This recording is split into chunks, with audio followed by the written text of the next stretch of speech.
He was just a village boy, born into a humble Muslim farming family in western Burkina Faso.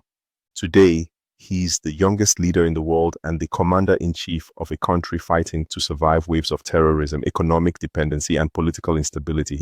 His name is Captain Ibrahim Traoré, and his rise from student activist to revolutionary soldier, then to president, has captured the imagination of millions across West Africa and the global community. But who exactly is this man behind the uniform? What is his vision for Burkina Faso? And how is he trying to reshape the future of the Sahel? In this coverage on Pulse of Africa, we're going to explore the biography, bold reforms, and political struggles of Captain Ibrahim Traoré, a name that may define the next era of African leadership. Stay tuned, I'll be right back.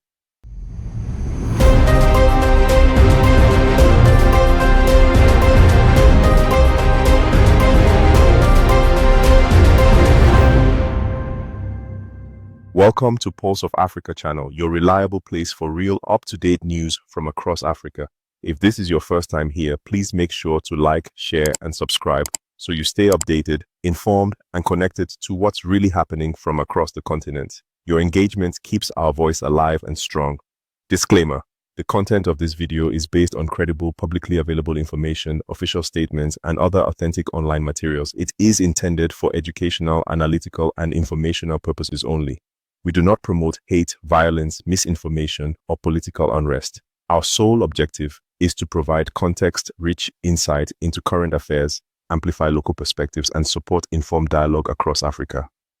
Ibrahim Traoré was born on March 14, 1988, in the small village of Kera, located in the Bondokui district of western Burkina Faso's Mohun province. Raised in a modest Muslim household, his parents worked tirelessly on their small farm, and young Ibrahim learned discipline early, helping with farm chores before and after school. He began his education in Bondokui and continued to high school in Bobo Dioulasso, the country's second largest city. Those who knew him then describe a quiet but gifted student, someone who observed more than he spoke. In 2006, Traoré moved to the capital, Ouagadougou, to study geology at the University of Ouagadougou. But academics weren't his only interest. He quickly became involved in student activism, joining both the Association of Muslim Students and the National Association of Students of Burkina Faso. His leadership qualities emerged early as he was elected a student delegate, often mediating disputes and speaking up for his peers. He graduated with honors in 2009. That same year, he chose a very different path, one of military service.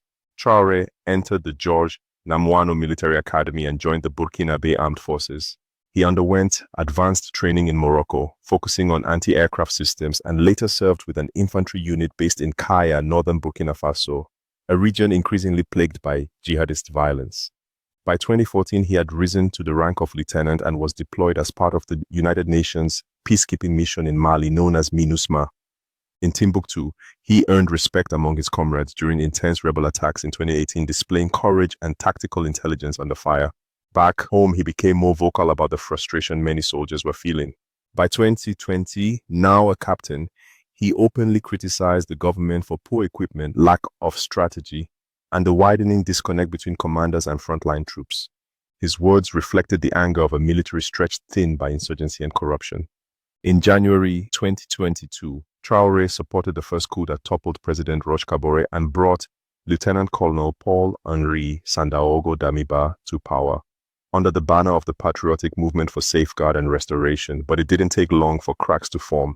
By March 2022, Captain Traoré was leading an artillery regiment back in Kaya, the same region where jihadist attacks had only grown more intense. Many junior officers, including Traoré, became deeply frustrated with Damiba's leadership, accusing him of doing little to improve security or address the logistical failures crippling their forces. Tensions came to a head on 30 September 2022. With support from key military allies, including the elite Cobra Special, he overthrew Lieutenant Colonel Damiba. On 6 October, he was named interim president and head of the armed forces. He pledged to restore security first, then hold elections by July 2024. Since taking office, Traoré has worked on several major projects, including gold refinery development. In November 2023, his government approved the country's first gold refinery. The facility is estimated to refine about 400 kilograms of gold daily. It is projected to create 100 direct jobs and 5,000 indirect jobs. The project will keep more value in Burkina Faso instead of exporting raw gold. He also formalized the artisanal gold trade. In February 2024, he suspended new export permits for small-scale mines.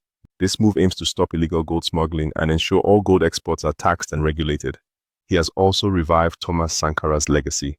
In May 2025, Traore led the inauguration of a renovated mausoleum for former leader Thomas Sankara. The memorial, designed by architect Francis Kere, pays tribute to Sankara's life and ideals. Traore also renamed a major street in Ouagadougou after Sankara and has invoked his Pan-African vision. Again, Traore helped found a new regional bloc with Mali and Niger, aiming for joint security and economic cooperation. This alliance replaces earlier ties with ECOWAS and reflects his push for new international partnerships. Captain Ibrahim Traoré has shown determination to boost Burkina Faso's economy and honor its heroes. His gold sector reforms offer hope for lasting revenue, and his embrace of Sankara's legacy inspires national pride. His clear focus on jobs, domestic industry, and regional cooperation marks a decisive shift toward self-reliance. Traoré remains under pressure to improve security and fulfill electoral promises, yet his current projects already signal a new direction: building industry at home, fighting corruption in trade, and uniting Sahel neighbors. If these efforts succeed, they could reshape Burkina Faso's future for generations. Captain Ibrahim Traoré's story is not just the story of one man. It is the story of a nation trying to rise from the ashes of conflict and poverty. From a quiet student in Bobo Dioulasso to the youngest military leader in Africa, his journey speaks of courage, frustration, and the bold will to change things. Today, he is not only fighting armed threats, he is also fighting to rebuild pride, economy, and unity in Burkina Faso.